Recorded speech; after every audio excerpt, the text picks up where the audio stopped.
Hello दोस्तों, आप सभी का रिजल्ट नंबर 1 पर स्वागत है। आज हम पढ़ने वाले हैं ज्योमेट्री। अब ज्योमेट्री में हम ट्रायंगल पढ़ने वाले हैं कि त्रिभुज क्या होता है। अब त्रिभुज जैसे बहुत सारे प्रकार के होते हैं, तो आज हम ट्रायंगल के बारे में जितनी सारी जानकारी होंगी आपको सिखाएंगे। तो आप वीडियो लास्ट तक जरूर देखना। तो चलिए वीडियो स्टार्ट करते हैं। अब सबसे पहले त्रिभुज त्रिभुज होता क्या है। अब त्रिभुज जो होता है वो तीन भुजाओं का एक बहुभुज होता है। त्रिभुज जो होता है वो तीन भुजाओं का बहुभुज होता है। जैसे एक भुजा, दो भुजा, तीन भुजा। वही कह रहा है कि त्रिभुज जो होता है तीन भुजाओं का बहुभुज होता है, जिसमें तीन भुजा होती है, एक भुजा, दो भुजा, तीन भुजा। और तीन कोण होते हैं, एक कोण, दो कोण, तीन कोण। ठीक, तो ये होता है त्रिभुज। अब देखिए, अब यहाँ हमने एक त्रिभुज बनाया है। अब त्रिभुज देखिए, इसमें अब ये इनकी बीच की दूरी ए है, इसकी बीच की दूरी सी है, इसके बीच की दूरी बी है। तो अब इसमें आपको सबसे पहले जाना होगा कि त्रिभुज का क्षेत्रफल क्या होता है। तो त्रिभुज का एरिया होता है,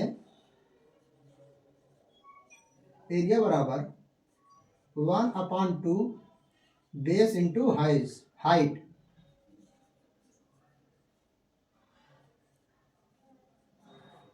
अब बेस इसी को आधार कहते हैं।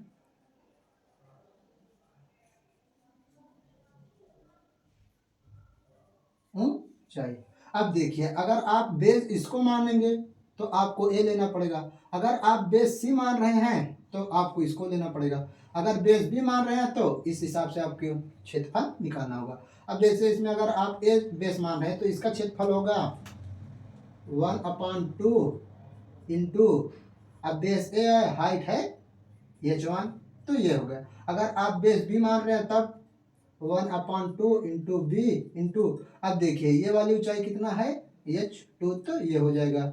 और उसी प्रकार अब अगर आप बेस सी मान रहे हैं तब 1/2 इंटू सी इंटू, अब ऊंचाई हमारी कितनी है h3। तो ये हो गया त्रिभुज का क्षेत्रफल निकालने का सूत्र।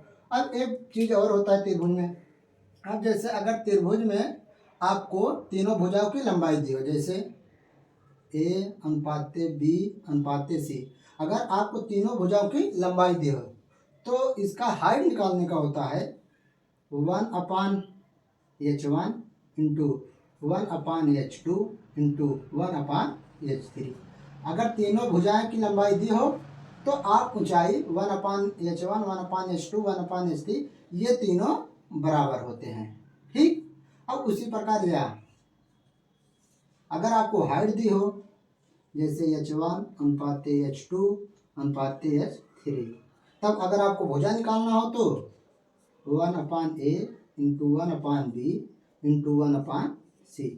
तो इससे आपको अगर ऊंचाई दे रहे तो आप भुजाओं की लंबाई निकाल सकते हैं, अगर भुजा की लंबाई दी रहे तो आप हाइट निकाल सकते हैं। तो ये होता है त्रिभुज का थोड़ा बेसिक। अब चलते हैं आगे कि त्रिभुज कितने प्रकार का होता है।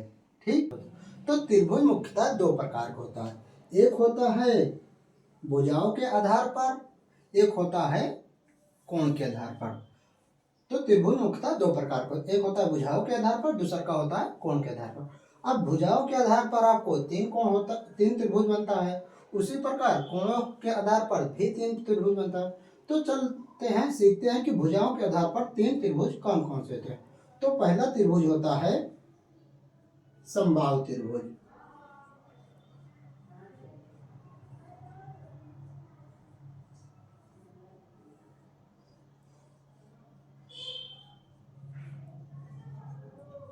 अब समबाहु त्रिभुज क्या होता है। अब समबाहु त्रिभुज जो होता है उसकी तीनों भुजाएं बराबर होती हैं। जो समबाहु त्रिभुज होता है उसकी तीनों भुजाएं बराबर होती हैं। जिसकी तीनों भुजाएं बराबर हों उसे समबाहु त्रिभुज कहते हैं। ठीक, अब दूसरा का होता है समद्विबाहु त्रिभुज।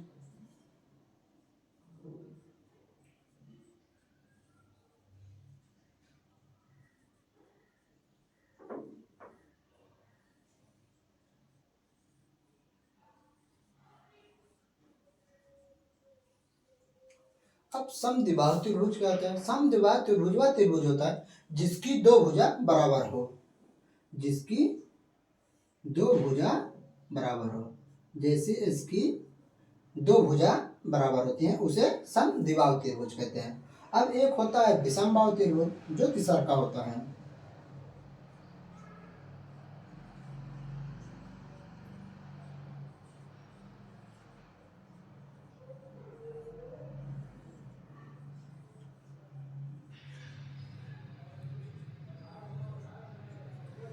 अब विषमबाहु त्रिभुज, विषमबाहु त्रिभुज वह त्रिभुज होता है जिसकी कोई भुजा बराबर नहीं होती, उसे हम विषमबाहु त्रिभुज कहते हैं। जैसे ये, अब इसकी कोई भी भुजा बराबर नहीं है, तो ये होता है भुजाओं के आधार पर तीन त्रिभुज, जो को आपको पता होना चाहिए। अब चलते हैं कोणों के आधार पर। अब कोणों के आधार पर वैसे तो बहुत सारे त्रिभुज बनते हैं, पर आपके सिलेबस में खाली तीन त्रिभुज है, जिसमें से पहला है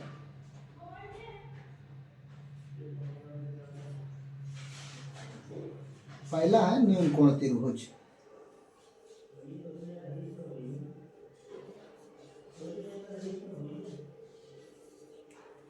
अब न्यून कोण त्रिभुज क्या होता है? न्यून कोण त्रिभुज वह त्रिभुज होता है जिसके सभी कोण 90 अंश से कम होते हैं, उसे हम न्यून कोण त्रिभुज कहते हैं। न्यून कोण त्रिभुज के सारे कोण 90 अंश से कम होते हैं। अब दूसरा का होता है समकोण त्रिभुज।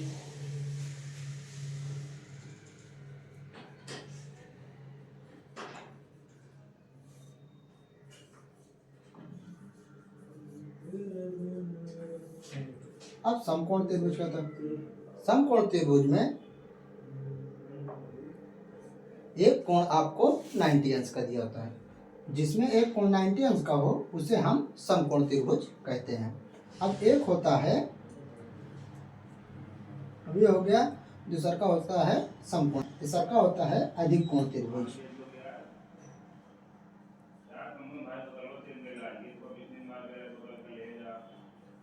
अधिक कोण त्रिभुज। अब अधिक कोण त्रिभुज क्या होता है? अब अधिक कोण त्रिभुज वह त्रिभुज होता है जिसमें एक कोण 90 अंश से अधिक होता है, खाली एक कोण जो होता है वो 90 अंश से अधिक होता है, बाकी सारे कोण न्यून कोण होते हैं। जो दो कोण बचते हैं वो न्यून कोण होता है, उसे हम अधिक कोण त्रिभुज कहते हैं। तो ये था कोणों के त्रिभुज के प्रकार की भुजाओं के आधार पर और कोणों के आधार पर। अब हम आगे चलते हैं। अब हम जानते हैं त्रिभुज के निर्माण की शर्तें, कि त्रिभुज बनाने के लिए आपको कौन कौन सी शर्तें लागू करनी होगी। तो चलिए जानते हैं। तो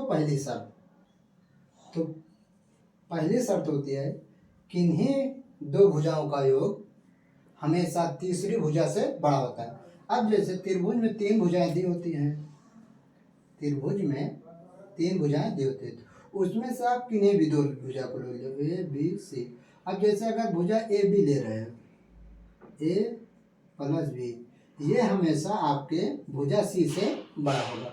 उसी प्रकार अगर आप भुजा बी सी ले रहे हो, बी प्लस सी, ये हमेशा भुजा ए से बड़ा होगा। उसी प्रकार अगर आप ए और सी ले रहे हो तो ये हमेशा आपका बी से बड़ा होगा। अगर तीन भुजाएं दी हो, अगर ये नियम फॉलो हो रहा तभी त्रिभुज बनेगा, अन्यथा त्रिभुज नहीं बनेगा। अब दूसरा शर्त क्या होती है? दो भुजाओं का अंतर हमेशा तीसरी भुजा से कम होता है। ठीक, अब जैसे इसमें पहला अंतर देखिए। अब जैसे त्रिभुज में तीन भुजाएं दी होगी, अब इसमें अगर आप भुजा ए और बी ले रहे हैं, ए माइनस बी, इसका अंतर हमेशा भुजा सी से कम होगा। इन दोनों का अंतर हमेशा भुजा सी से कम होगा।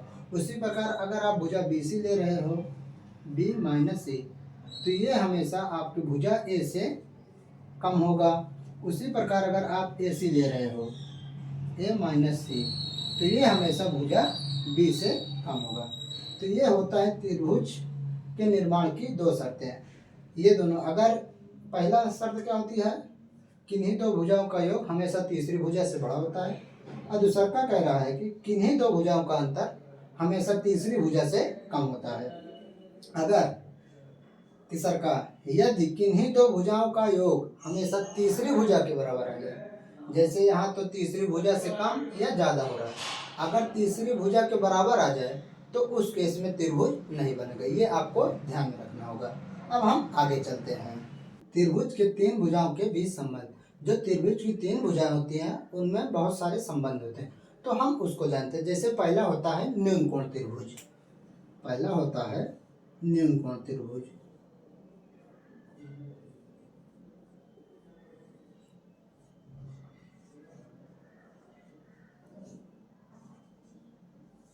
अब न्यून कोण त्रिभुज आपको इसको पहले बताया, जिसका सभी कोण 90 अंश से कम हो उसे न्यून कोण त्रिभुज कहते हैं। ठीक, अब जैसे ये त्रिभुज ए बी सी, तो न्यून कोण त्रिभुज में कहता है कि न्यून कोण त्रिभुज की जो सबसे बड़ी भुजा होती है, न्यून कोण त्रिभुज की जो सबसे बड़ी भुजा होती है उसका स्क्वायर अन्य दो भुजाओं के स्क्वायर से कम होता है।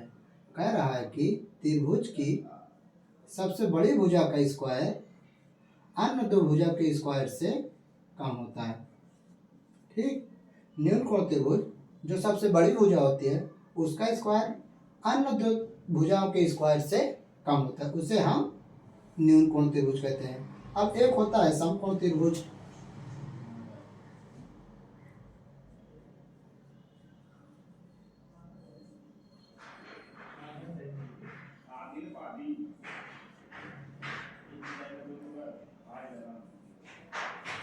अब समकोण त्रिभुज, अब समकोण त्रिभुज में होता है जिसका एक कोण 90 अंश हो, तो उसे हम समकोण त्रिभुज कहते हैं। अब समकोण त्रिभुज में, अब समकोण त्रिभुज में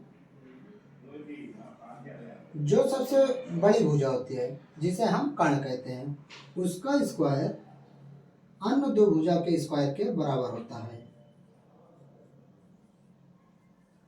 कह रहा है समकोण त्रिभुज में जो सबसे बड़ी भुजा होती है जिसे हम कर्ण कहते हैं उसका स्क्वायर अन्य दो भुजाओं के स्क्वायर के बराबर होता है, उसे हम समकोण त्रिभुज कहते हैं। अब तीसरा होता है अधिक कोण त्रिभुज।